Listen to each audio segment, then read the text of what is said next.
যদি 5 plus B সমান 5 গুণ 25 গুণ 125 হয় তবে এ প্লাস বি এর হোল স্কোয়ার সমান কত?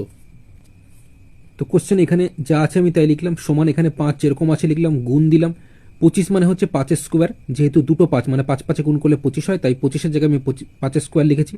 আচ্ছা, গুণ দিয়ে 125 মানে 5-এর কিউব, যেহেতু তিনটে 5 গুণ করলে মানে 5 5 25, 25 5 গুণ করলে 125 হয়, তাই 125কে আমি 5-এর কিউব লিখতেই পারি।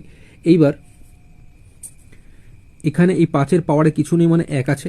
আচ্ছা, এবার মনে রাখবে, দেখো এখানেও 5, এখানেও 5, এখানেও 5, প্রত্যেক ক্ষেত্রে সেম আছে এবং গুণ থাকলে পাওয়ারটা যোগ হয়ে যায়। মনে রাখবে 5কে আমরা একবারই লিখবো যতবারই থাকুক না কেন, তো একবারে লিখলাম, গুণ থাকলে পাওয়ার যোগ হয়ে যায়। তো 1-এর সাথে 2 যোগ করলে 3, 3-এর সাথে 3 যোগ করলে কত হচ্ছে? 6 হচ্ছে।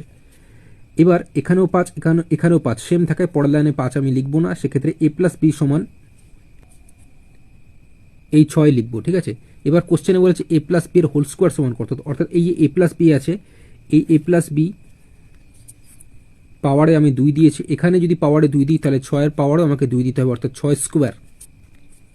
6 স্কোয়ার মানে দুটো 6 গুণ হবে, অর্থাৎ 6 6 গুণ করলে 36, এটাই সঠিক উত্তর হবে। অপশন বি 36 সঠিক উত্তর হবে।